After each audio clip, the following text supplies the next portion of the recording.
syukur Tuhan untuk segala yang Tuhan telah kerjakan dalam kehidupan kami sampai hari ini. Kami ucap syukur karena memiliki Allah seperti Engkau, Allah kami, mengharapkan kami, Allah sumber dari segala sumber kehidupan kami. Kami mengucap syukur Tuhan karena Engkau begitu mengasihi kami. Terima kasih Tuhan Yesus, terima kasih Bapa. Jikalau Tuhan pada malam hari ini kami berlari di dalam-Mu, Maha Kudus, untuk memuji besarkan nama-Mu dan mendengarkan firman, itu bukan karena kuat dan gagah kami, tapi semua oleh anugerah yang Tuhan telah berikan pada setiap masing-masing kami. Sebelum Tuhan Yesus kami memuji besarkan nama-Mu, biarlah Tuhan mengampuni segala dosa pelanggaran kami. Biarlah setiap pujian kami hanya boleh untuk menyenangkan hati-Mu. Kami berdoa Tuhan untuk kami semua yang melayani Engkau pada malam hari ini. Kami worship leader, singer, pemain musik, multimedia, untuk pengedar pundi-pundi dan para pendoa. Tuhan bisa juga memberkati hamba-Mu yang akan menyampaikan firman-Mu. Tuhan memberkati seluruh jemaat-Mu Tuhan Yesus yang dari lantai 1, lantai 2 yang ibadah live streaming juga. Tuhan Yesus berkati kami semua. Dengan Tuhan Yesus kami yang sakit boleh disembuhkan, kami yang beban berat Tuhan Yesus memberikan kelebihan, kami yang berkekurangan Tuhan Yesus mencukupkan, dan juga Tuhan Yesus kami yang mengalami pergumulan penderitaan, kami tahu kami berjalan dan Tuhan Yesus memampukan setiap kami. Kami berdoa Tuhan untuk keluarga besar Ibu Gembala di tempat ini.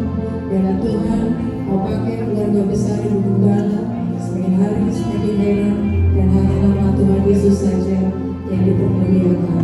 Kami siap Tuhan Yesus untuk puji besarkan nama-Mu pada malam hari ini. Terima kasih Tuhan Yesus. Haleluya. Amin. Persilakan duduk kembali.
Siap Tuhan Yesus untuk muji beserta nama pada malam hari ini. Kayak buka ibadah pada malam hari ini. Yang percaya katakan amin dan Yesus. Haleluya.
Kami mengucap syukur Tuhan karena hanya oleh kasih karunia dan anugerah-Mu kami boleh disebut sebagai anak-anak Allah.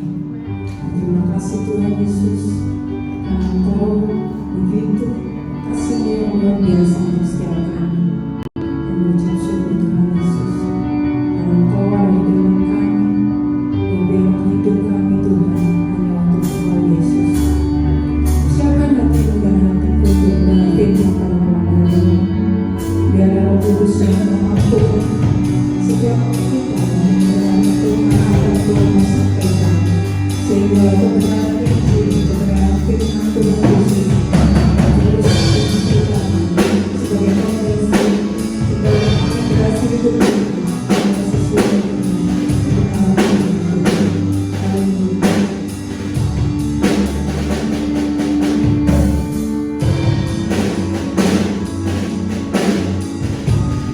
Hembuslah nafasmu penuh hidupku. Terima kasih Tuhan. Setiap musim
setiap pikiran kami ya Tuhan, sehingga kami pulang dari tempat ini kami membawa suatu perubahan.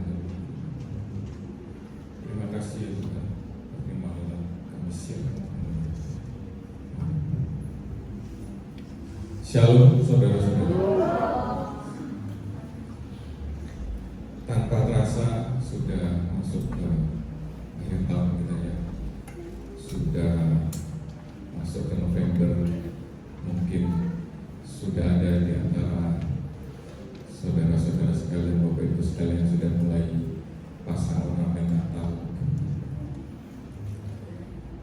Malam hari ini saya ingin menyampaikan sesuatu yang saat ini sedang menderu di telinga kita, atau mungkin di eranya kita media sosial ya. Orang-orang kalau bilang, terutama Gen Z, kalau bilang indis ekonomi ini nggak bisa ngapa-ngapain. Mungkin banyak orang di luar sana yang menyatakan sulit dalam kondisi saat ini. Mari kita lihat dan resapi firman Tuhan pada malam hari ini. Mari kita sama-sama berdiri, kita baca Mazmur 46 ayat 2. Kita mengingatkan lagi bahwa ini adalah firman Tuhan. 1, 2, 3. Allah itu bagi kita tempat perlindungan dan kekuatan, sebagai penolong dalam kesesakan sangat terbukti. Amin.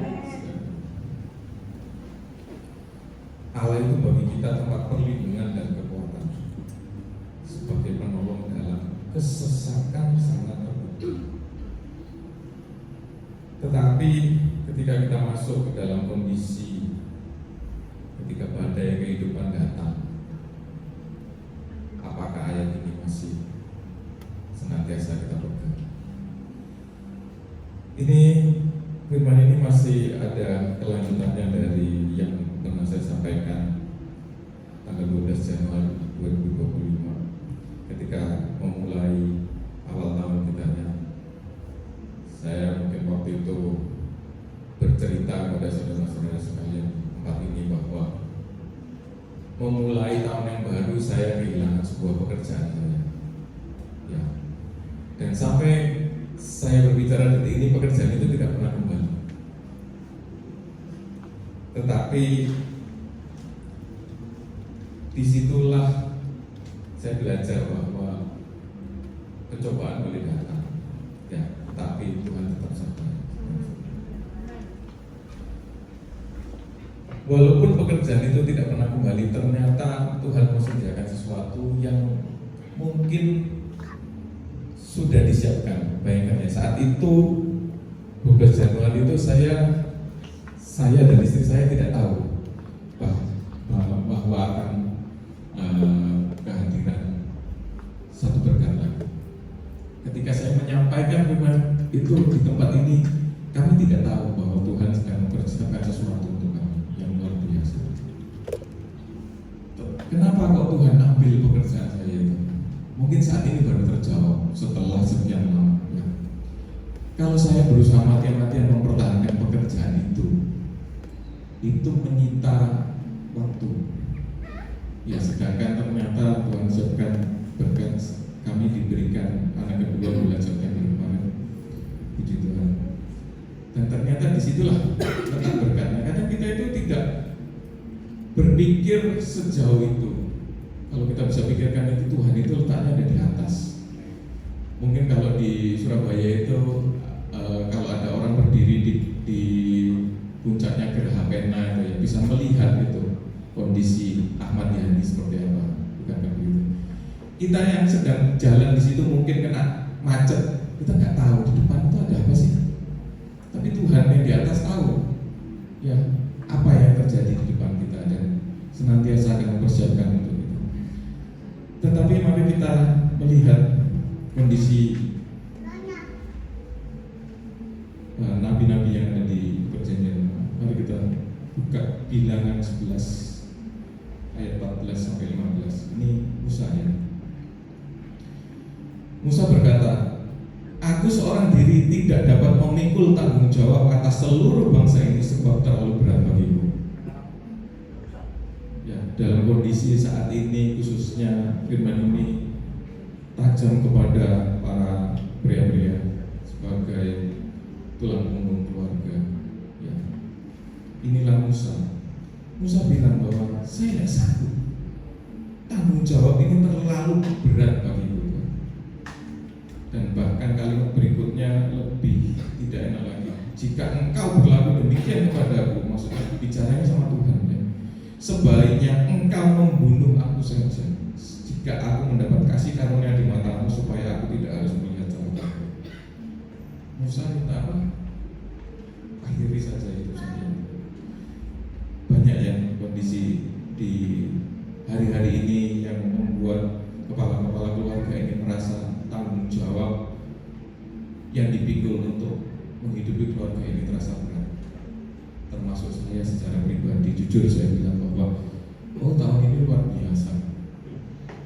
Beberapa kali mungkin kalau tidak setiap bulan saya itu berkeluh kesah gitu dengan istri saya, begini banget sih ya tahun ini, aneh. Biasanya semua baik-baik saja, ya kan?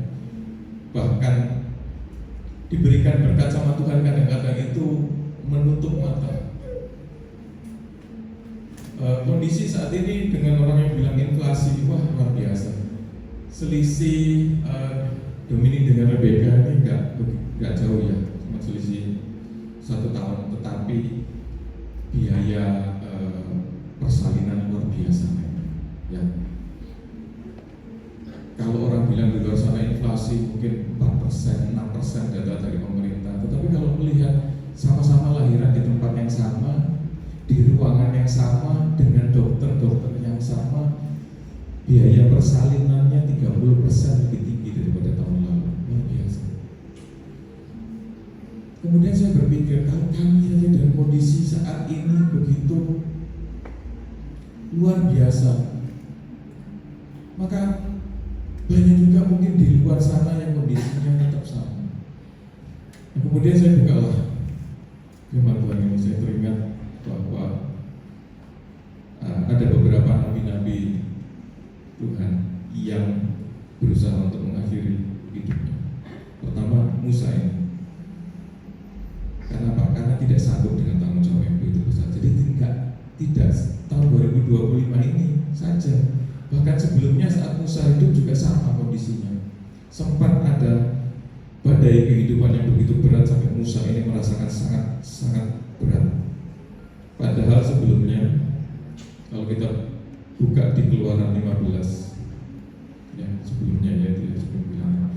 Pada waktu itu Musa bersama-sama dengan orang Israel menyanyikan nyanyian bagi Tuhan yang berbunyi, baiklah aku menyanyi bagi Tuhan sebab Ia tinggi luhur, kuda penunggangnya dilemparkannya ke dalam laut. Tuhan itu kekuatanku dan mazmurku. Ia telah menjadi keselamatanku. Ia Allahku, kupuji Dia. Ia Bapakku, kuluhurkan Dia. Setelah bangsa Israel dibebaskan dari tentara Mesir, dikejar-kejar, kemudian tentara Mesir dilenyapkan begitu saja di dalam Laut Merah. Tetapi seiring berjalannya waktu, seakan-akan Musa lupa kan dengan apa yang sudah Tuhan kerjakan untukmu. Kita lihat lagi selanjutnya. Bacaan ini mengenai Elia, 1 Raja-Raja 19 ayat 3-4. Berkatalah Elia, maka takutlah ia, lalu bangkit dan pergi menyelamatkan nyawanya. Setelah sampai ke Berseba yang termasuk wilayah Yehuda, ia meninggalkan bujangnya di sana. Tetapi ia sendiri masuk ke padang gurun sehari perjalanan jauhnya, lalu duduk di bawah pohon ara. Kemudian ia ingin mati. Katanya, cukuplah itu sekarang ya Tuhan, ambillah nyawaku sebab aku ini tidak lebih baik daripada nenek moyangku. 2 ya, Musa, Elia berkata yang sama, cabut nyawaku Tuhan. Luar biasa ya, kalau kita baca ayat sini saya merinding ya. Kita lihat bahwa Elia ini adalah nabi yang luar biasa. Ya, kalau kita baca mundur 1 pasal di belakang ini, 1 Raja-Raja 18 ayat 36 sampai 39. Kemudian pada waktu mempersembahkan korban petang, tampillah Nabi Elia dan berkata, "Ya Tuhan Allah Abraham, Ishak dan Israel, pada hari ini biarlah diketahui orang bahwa Engkaulah Allah di tengah-tengah bangsa Israel, bahwa aku ini hamba-Mu, dan bahwa atas firman-Mu lah aku melakukan segala perkara ini. Jawablah aku ya Tuhan, jawablah aku, supaya bangsa ini mengetahui bahwa Engkaulah Allah ya Tuhan, Engkaulah yang membuat hati mereka tobat kembali." Ini ajaibnya ya. Lalu turunlah api Tuhan menyambar habis korban bakaran itu, kayu api, batu dan tanah itu, bahkan air yang di dalam parit itu habis disilatnya. Dan ketika seluruh rakyat melihat kejadian itu, sujudlah mereka serta berkata, "Tuhan, Dialah Allah, Tuhan, Dialah Allah." Luar biasa ya. Elia ini adalah orang yang sangat dipakai oleh Tuhan. Bahkan api turun dari langit untuk membakar korban bakaran itu dan membuat bangsa Israel ini kembali bertobat, kembali kepada Tuhan. Luar biasa. Tetapi ketika pencobaan datang, dikejar-kejar Ratu Agung, mau dihabisi nyawa Elia, Elia berkata sama Tuhan, "Cukup Tuhan, cabut nyawaku." Padahal Tuhan pakai tangannya untuk menjadi saluran berkat mujizat. Tetapi ketika badai pencobaan datang, tetap saja lupa dengan kondisi itu. Ya. Banyak di antara kita juga saat ini mungkin bukan saja kepala keluarga, tetapi kita mengepalai suatu bidang mungkin di pekerjaan kita. Dengan hilangnya satu pekerjaan saya waktu itu di salah satu rumah sakit, ternyata Tuhan kasih sesuatu di tempat saya berada, diberikan tidak 1 bahkan 2 jabatan, mengepalai puluhan orang. Dalam kondisi saat ini untuk mengatur bagaimana caranya mereka bisa tetap survive dalam kondisi yang sejahtera, berpikir bagaimana mereka harus bekerja, itu bukan hal yang mudah semua. Ya, sama seperti kondisi Elia dan Musa ini. Ya, bukan hal yang mudah untuk mengerjakan hal-hal seperti ini. Dan yang patut digarisbawahi ada 2 hal kenapa kok Musa dan Elia ini merasa depresi, yaitu kalimatnya tadi adalah sendiri. Maka Elia disitu menyatakan, "Ditinggalkanlah bujangnya masuk ke padang gurun sendirian." Kadang-kadang dalam masa kondisi saat ini kita merasa sendirian. Tuh, saya kalau bekerja di Samarinda, saya tidak tinggal di rumah, tinggal saya di kos. Kosnya itu cuma 3x4 atau 4x4 kecil. Dan dengan kondisi pekerjaan, beban pekerjaan yang seperti saya bilang tadi, menjadi kepala itu, hampir setiap saat surat itu datang. Ya, apalagi di kondisi di tempat saya bekerja sebagai ASN, menjadi kepala itu bukan hal yang mudah. Semua permintaan alat segala macam itu tanda tangannya saya dapat. Dan selalu tidak berhentinya istri saya mengingatkan hati-hati. Banyak orang yang terjatuh cuma gara-gara tanda tangan dan Allah. Itu bebannya sangat berat. Kalau tidak dipilih, mungkin saya tidak mau menjalani hari-hari dengan kondisi ini. Padahal Tuhan kasih, sama seperti Musa dan Elia ini diberikan pekerjaan oleh Tuhan, menanggung tanggung jawab yang besar. Tetapi kita sebagai manusia biasa kadang-kadang kita merasa sendiri. Ya, ketika pulang dari pekerjaan, ketika pekerjaan itu terasa berat, yang saya hadapi cuma ruangan 4x4. Hari-hari kadang malam itu merasa mata itu terbuka, padahal pikiran itu rasanya capek. Mau tidur itu sulit. Kadang-kadang baru tidur 2 pagi, besoknya sudah tidur lagi. Kadang-kadang sore itu kalau misalnya sudah pulang, HP masuk WhatsApp itu kadang buka undangan itu sudah apalagi hidup itu rasanya nggak tenang. Ke Surabaya pulang main-main, tiba-tiba di chat WhatsApp ini sudah ada lagi hari Senin jam sekian. Wah, itu pemikiran itu berkecamuk. Ya. Jadi apa yang saya rasakan, mungkin bapak-bapak di sini mungkin ada yang merasakan atau mungkin kondisinya sama ya. Ketika saya bicara Januari itu mungkin wah kondisi bakal baik-baik saja apa segala macam. Ketika menjalaninya ternyata berat. Kadang bicara itu mudah karena sebagai manusia biasa ya. Tetapi seiring berjalannya waktu ini sekarang bulan ke-11, wah luar biasa. Ya, jadi ini saya menyambung khotbah yang sebelumnya ya dari Januari itu. Kenapa kok saya harus mencantumkan Musa dan Elia? Mungkin bapak-bapak ibu di sini tahu bahwa dua nabi ini adalah orang-orang penting yang walaupun mereka sudah berada di surga pun masih ditarik ke bumi karena Tuhan Yesus mau berbicara.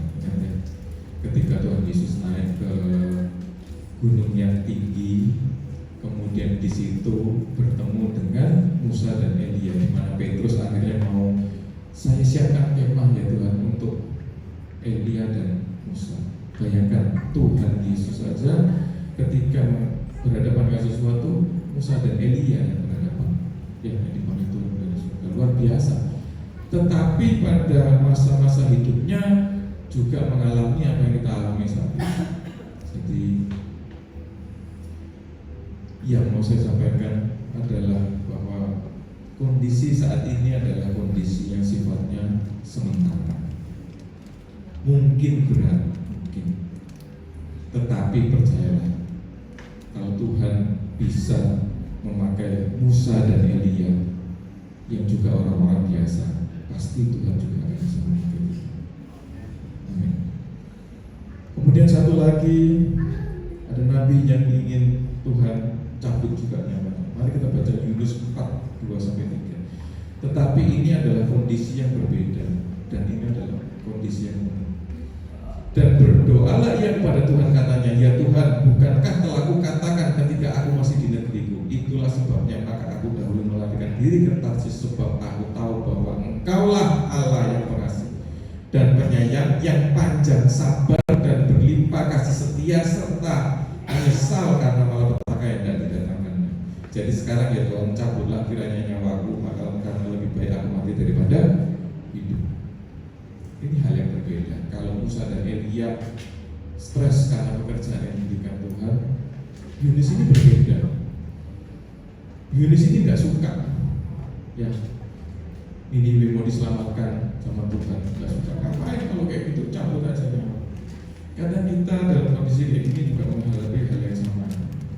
Kita melihat kondisi hidup orang lain, oh enak banget orang itu ya, hidupnya kayaknya nggak bagus-bagus saja, ya istrinya juga dimarahi juga, tapi hidupnya bagus-bagus saja.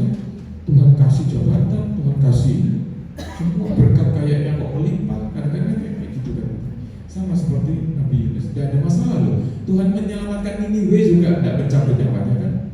Tidak ada hal yang membuat ketika bangsa Niniwe diselamatkan terus kemudian Yunus ini harus menderita, tidak kan. Kadang-kadang sama, kita juga dalam kondisi saat ini ketika kita merasa diri kita terjepit, kita harus melakukan pekerjaan yang susah, kita melihat orang lain yang pekerjaannya mungkin baik-baik saja, enteng-enteng aja, berkatnya lebih besar ya. Tuhan jahat sama aku, berkat dia kenapa lebih besar daripada aku? Tidak terima.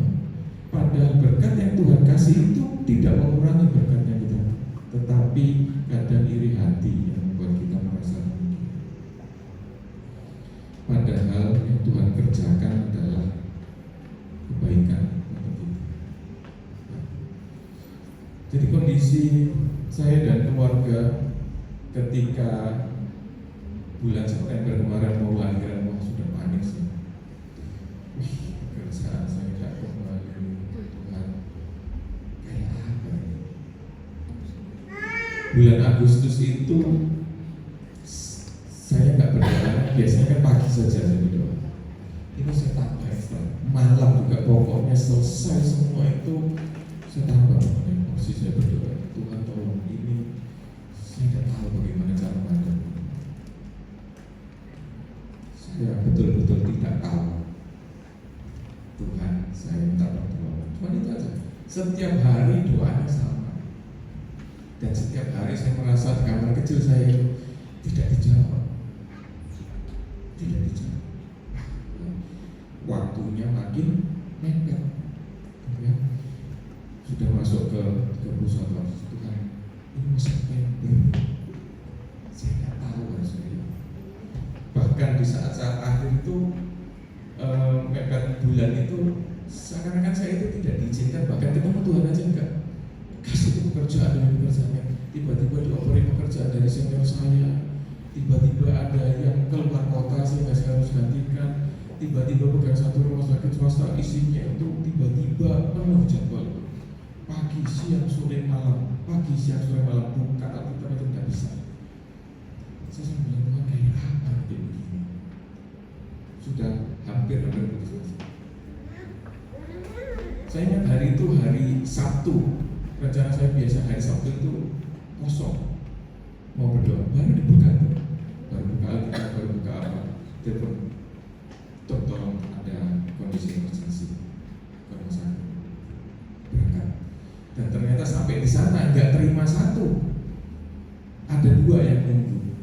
Sampai waktu itu dokter opsinya minta, boleh nggak saya telepon satu? Sudah jam 11, kenapa? Oh gimana lagi namanya orang kan? Paginya saya tahu harus gereja. Capek, seminggu itu beras. Paginya itu ternyata tidak dikasih kesempatan juga gereja.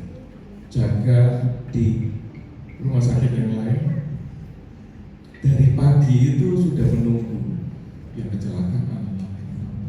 Tidak sempat. Baru sempat itu ikut ibadah online malam harinya. Tetapi disitulah luar biasanya dikasih jawaban sama Tuhan. Mepet itu. Dikasih jawaban sama Tuhan bahwa ini loh yang mau saya sampaikan tentang simpel aja tentang doa Bapa kami. Ya kan? Dikasih makanan yang secukupnya. Dan luar biasanya hari Seninnya ketika saya minta cuti untuk membantu persiapan kelahiran dari Rebecca, luar biasa. Hari Senin itu dalam perjalanan Tuhan kasih berkat. Berkatnya itu saya hitung-hitungan sama istri saya. Oh, kalau sekian berarti paling tidak itu yang harus masuk ke rekening saya bulan ini adalah sekian. Tapi saya tahu bahwa angkanya itu sebenarnya mustahil karena pendapatan sebelumnya tidak pernah mencapai. Itu adalah hal yang mustahil. Tetapi Tuhan bilang yang mustahil menurutmu bukan mustahil. Dan ketika itu semua tercukupi, persis sampai ke titik komanya. Luar biasa. Saya bisa pulang ke Surabaya tanpa menanggung beban. Luar biasa. Ya, dan selalu Tuhan kerjakan yang terbaik untuk kita. Cuma masalahnya kadang kita itu tidak fokus. Ya kan? Mari kita buka Lukas 15:4-6. Ini Tuhan yang bilang ya. Tuhan Yesus sendiri bilang, siapakah di antara kamu yang mempunyai 100 ekor domba dan jikalau ia kehilangan seekor di antaranya tidak meninggalkan yang 99 ekor di padang gurun dan mencari yang sisa itu sampai ia menemukannya. Dan kalau ia telah menemukannya, ia meletakkannya di atas bahunya dengan gembira dan setibanya di rumah ia memanggil sahabat-sahabat dan tetangga-tetangganya serta berkata kepada mereka, bersukacitalah bersama-sama dengan aku sebab dombaku yang hilang itu telah kutemukan. Tuhan bicara bahwa ketika dombanya tersesat, bukan dombanya yang cari jalan keluar kan, Tuhan yang cari, Tuhan temui sendiri, Tuhan tarik kembali. Saya akui hari-hari itu terasa berat sampai terakhir, Tuhan ini sudah hari terakhir, sudah tidak mungkin lagi, saya harus kembali ke Surabaya. Apa yang ada di tangan saya ini, saya nggak tahu. Tetapi bukti ayat ini tetap bekerja. Ini bicara soal domba-domba, nggak ngomongin soal kambing satunya, ikan satunya, sapi. Enggak. Domba-domba artinya apa? Dalam kawanan domba yang digembalakan itu, di dalam kehidupan kita bergereja, kadang kita juga bisa tersesat. Jangan bilang, oh saya orang Kristen, pasti Tuhan tolong. Yakin. Ketika badai cobaan itu datang, kadang-kadang lupa. Lupa karena apa? Karena itu tadi disibukkan oleh pekerjaan. Tapi karena kita sebagai orang Kristen, kita harus tahu bahwa Tuhan kita luar biasa. Ya, asal kita setia. Kita baca dari Yesaya 59:1-2 bahwa sesungguhnya tangan Tuhan tidak kurang panjang untuk menyelamatkan dan pendengarannya tidak kurang tajam untuk mendengar, tetapi yang merupakan pemisah antara kamu dan Allahmu ialah segala kejahatan. Kadang-kadang gitu kita melakukan kejahatan, kadang-kadang itu tidak terasa. Ya. Kadang-kadang ucapan sudah terlontar baru kita berpikir, iya ngapain dia ngomong kayak begitu? Kan nyakitin orang. Ya kan? Ngapain ya saat tadi itu saya bertindak seperti itu? Kan gak enak. Hal-hal yang sepele gitu, sehingga ketika kita sadar bahwa yang jadi pemisah itu sebenarnya yaitu tadi, kita seringkali lupa, merasa bahwa Tuhan gak adil. Ya, dunia ini gak adil. Oh, kalau dunia ini adil, Tuhan Yesus tidak disalib. Betul atau betul? Tuhan itu tidak ada dosanya, tapi tetap disalibkan sama dunia. Maka Tuhan kan bilang, yakinlah bahwa aku telah mengalahkan dunia. Dunia ini tidak adil, saudara-saudara, tapi percayalah kepada Allah yang adil dan pasti akan menyelamatkan kita. Apa yang harus kita kerjakan? Ya, ketika kita menghadapi badai cobaan, ini adalah ayat yang paling pas. Matius 14:29-32. Waktu itu kalau saudara-saudara ingat, Januari saya juga mengembangkan hal yang kurang lebih sama, tapi di pasal yang berbeda. 2 kali ya murid-murid Tuhan Yesus ini kena badai di perahu. Ya, bulan Januari itu saya menyampaikan bahwa ketika Tuhan Yesus tidur di buritan, betul ya? Murid-muridnya ada di depan, kemudian badai menggelora menerjang di bawah. Tuhan mau kandas, mau mati gitu. Ya kan?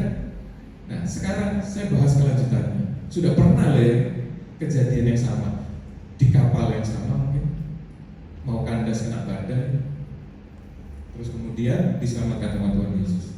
Kejadian lagi kali ini yang Tuhan Yesusnya tidak di luar kapal, kemudian datang berjalan di atas air.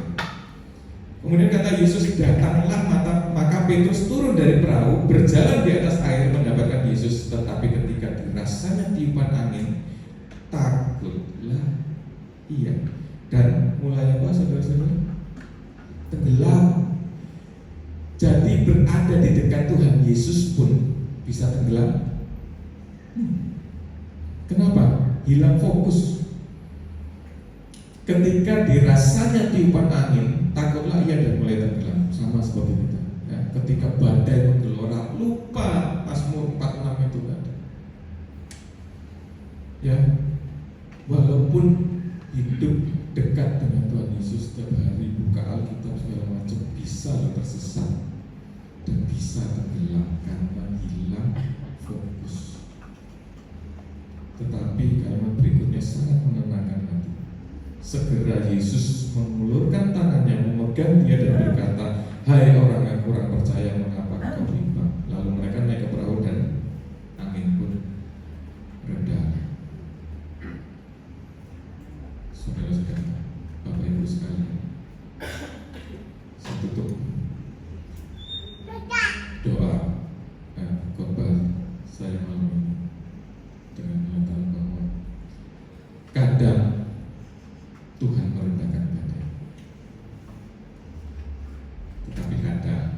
Tuhan biarkan badai itu berkecamuk,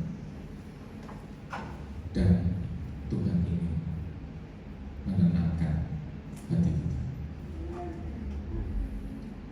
Pesan Tuhan malam hari ini kepada saudara-saudara sekalian, khususnya kepada para kepala-kepala keluarga. Menjadi kepala keluarga Kristen, jangan berputus asa ketika tersesat dalam kehidupan badai.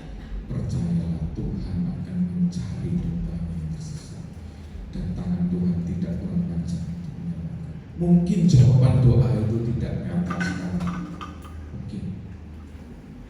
Mungkin ketika kita meminta saat ini Tuhan belum kabulkan. Mungkin banyak di antara kita yang sedang berdoa agar pintu tersebut dibuka, tetapi Tuhan tidak buka. Mungkin saudara-saudara sekalian berhadapan dengan suatu gunung yang tidak mungkin dilalui dan meminta Tuhan pindahkan gunung ini, tetapi sampai detik ini gunung tersebut belum pindah. Tetapi kita tahu bahwa Tuhan kita lah yang berjalan di atas air. Kalau saat ini belum terjadi, mungkin ke depan akan bisa terjadi. So, nanti musik untuk maka dengan demikian apa yang harus kita kerjakan? Fokuslah kepada Sang Pengendali kehidupan. Fokuskan pandangan kita kepada Tuhan Yesus yang mampu berjalan di atas air dan mengendalikan badai kehidupan. Dan yang terakhir, jauhkanlah kejahatan dari hatimu agar tangan Tuhan dapat melayani. Amin. Mari kita berdoa. Bapa di surga, malam hari ini kami bersyukur untuk firman-Mu. Firman-Mu yang kembali menyatakan bahwa Engkau selalu setia.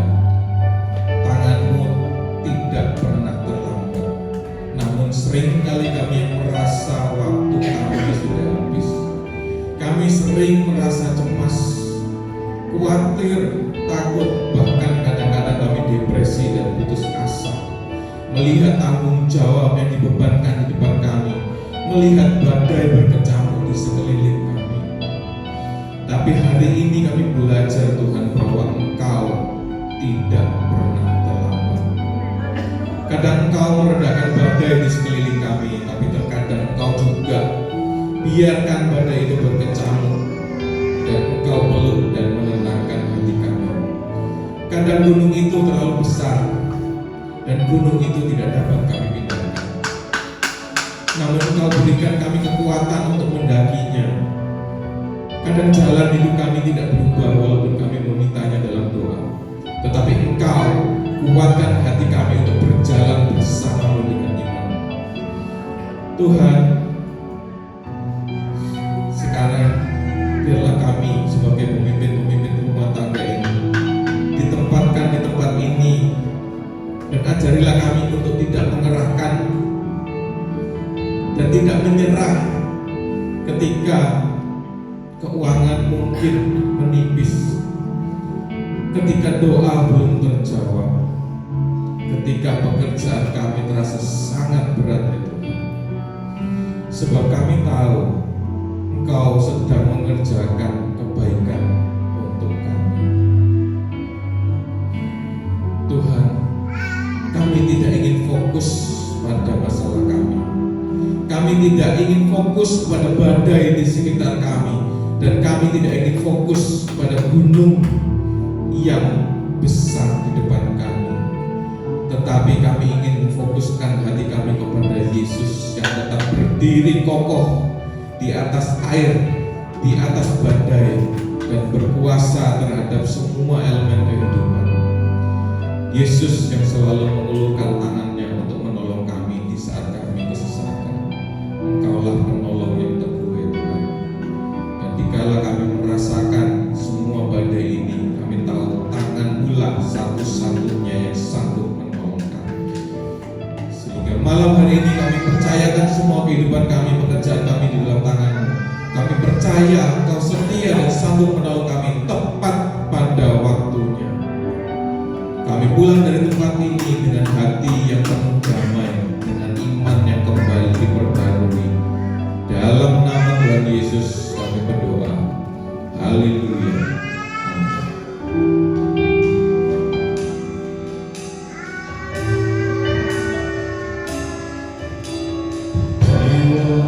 Amin.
Untuk mendasari persembahan kita pada malam hari ini, kita akan baca ayat firman Tuhan yang begini bunyinya.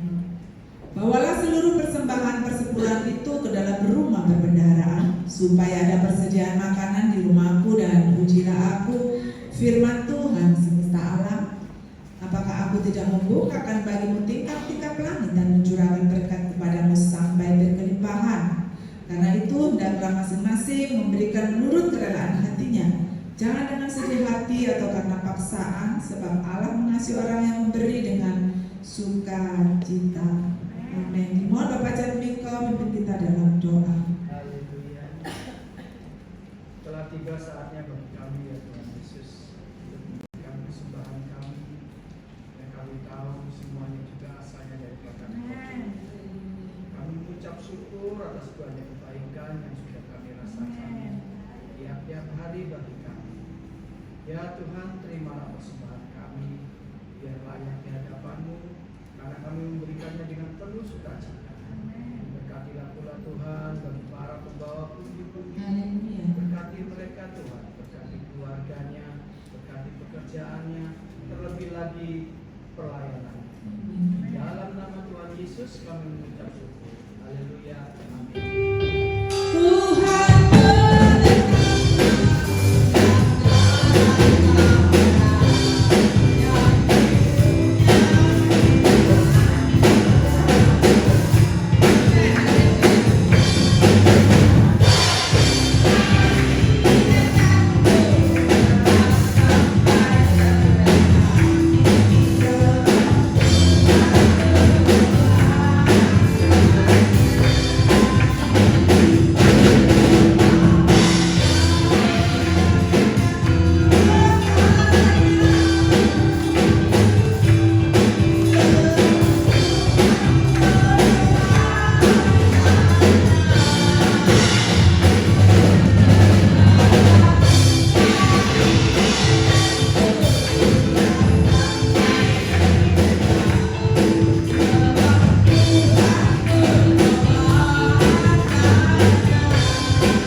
Tuhan memberkati. Puji nama Tuhan. Pengumuman yang pertama pada malam hari ini, seluruh sidang jemaat Tuhan berterima kasih pada hambanya Bapak Dr. Teddy yang pada malam hari ini sudah menyampaikan firman Tuhan buat kita semua. Biarlah Tuhan memberkati Bapak, memberkati Ibu, putra-putrinya, memberkati kesehatannya, pekerjaannya, apa yang diusahakannya, terlebih Tuhan memberkati pelayanannya. Puji nama Tuhan. Yang kedua, Bapak Ibu Saudara, kita patut bersyukur, berterima kasih pada Tuhan Yesus Kristus yang kita sembah karena kita sehat, ya. Kita tidak ada di rumah sakit, kita tidak sakit, ya. Kita ada di tempat ini untuk bersama-sama memuji besarkan nama Tuhan Yesus Kristus. Pengumuman selanjutnya, jadwal ibadah sekolah minggu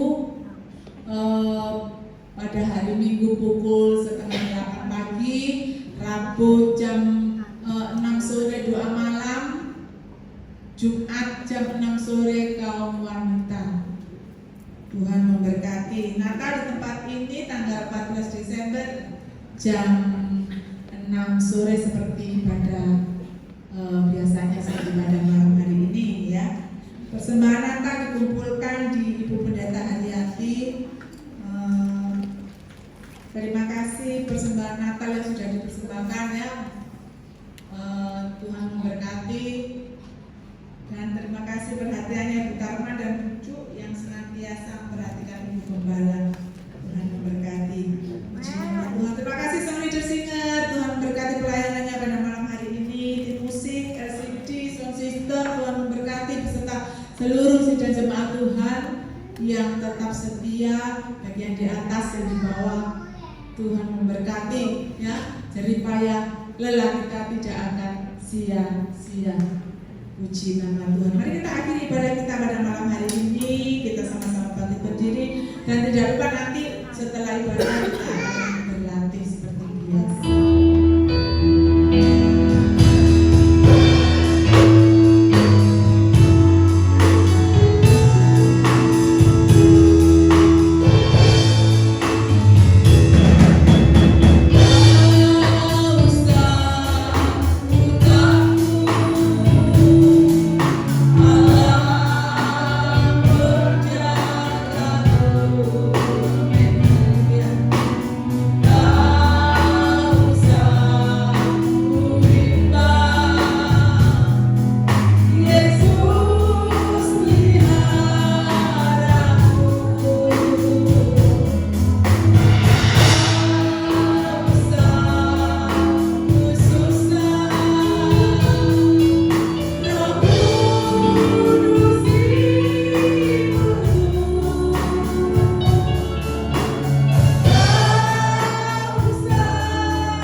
kami kenal di dalam nama Tuhan Yesus Kristus.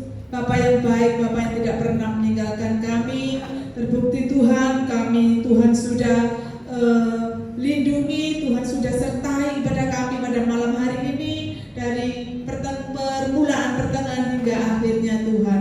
Terima kasih Bapa, terima kasih anugerah-Mu Tuhan Yesus. Kami berdoa buat sedang jemaat Tuhan yang pada hari ini tidak tampak hadir. Tuhan Yesus yang sakit Bapa, Tuhan sembuhkan, dan biar minggu depan Tuhan boleh bersama-sama di tempat ini untuk memuji membesarkan nama-Mu bersama-sama. Kami berdoa buat pekerjaan Tuhan di tempat ini Tuhan. Dan Tuhan mau mempersatukan kami seluruh jemaat-Mu Tuhan untuk bersama-sama melayani di tempat ini. Biar nama Tuhan saja yang ditinggikan dan dipermuliakan. Kami bersama-sama berdoa buat anak-anak yang sekolah Tuhan, yang kuliah, yang mengerjakan skripsi, yang ujian Tuhan, yang praktek, yang makan, supaya Tuhan beri kepandaian, dijauhkan dari pergaulan-pergaulan yang jahat, dan mereka Tuhan pandai, cerdas, dan Tuhan bisa lulus Tuhan dengan waktu yang sesuai ditentukannya Tuhan. Terima kasih Bapa. Berdoa buat persembahan persepuluhan sidang jemaat-Mu Tuhan. Kami yakin dan percaya setiap jemaat-Mu yang sudah mengembalikan apa yang menjadi milik Tuhan. Tuhan Yesus memberkati sesuai dengan kepercayaan mereka kepada Tuhan. Terima kasih Bapa. Dan berdoa buat situasi kota dan bangsa kami. Beri keamanan, beri kedamaian, dijauhkan dari huru-hara, demo-demo Tuhan, bakar-bakar Tuhan, supaya kami yang beribadah bisa bebas leluasa menyembah, memuliakan Engkau Tuhan. Terima kasih Tuhan, syukur dan terima kasih. Kami juga menyerahkan pemerintahan yang ada Tuhan, dari pusat sampai daerah-daerah. Dalam mereka memimpin negara ini, kota ini Tuhan, dengan takut akan Tuhan, dan nama Tuhan saja yang dipermuliakan. Berdoa buat para dokter, para medis dimanapun mereka berada Tuhan. Biarlah Tuhan Yesus memberikan kesehatan, kekuatan, perlindungan dalam menjalankan tugas mereka dimanapun mereka berada dan ditempatkan. Terima kasih Bapa, terima kasih Bapa di surga. Kami berdoa buat kesehatan Ibu Gembala kami. Kami berdoa buat kesehatan para pengerja kami. Kami berdoa buat kesehatan seluruh sidang jemaat kami di PI Galilea Tuhan di tempat ini. Dan kami selalu sehat Tuhan. Kami panjang umur Tuhan untuk memuliakan, mengagungkan nama-Mu Tuhan. Terima kasih Bapa. Syukur dan terima kasih. Tuhan Yesus, sebentar kami akan berpisah. Kami akan pulang. Ntar kami sampai rumah tangga kami dengan selamat. Kami yakin dan percaya Tuhan. Kami yang datang dengan sakit penyakit Tuhan sudah sembuhkan. Kami yang lemah Tuhan sudah kuatkan. Kami yang berbeban berat ada masalah Tuhan sudah angkat di dalam nama Tuhan Yesus Kristus. Tuhan sudah buka jalan. Terima kasih Bapa. Terima kasih. Terima kasih Yesus. Saat yang indah Tuhan. Dan nanti berkat yang daripada surga. Angkat tangan Maha Kuasa-Mu Tuhan, memberkati kami semua dan jemaat-Mu yang hadir pada malam hari ini. Dengan berkat damai sejahtera, kasih karunia dan penyertaan Allah Bapa, Putra dan Roh Kudus, mulai saat ini sampai selama-lamanya, di dalam nama Tuhan Yesus Kristus.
Terima kasih.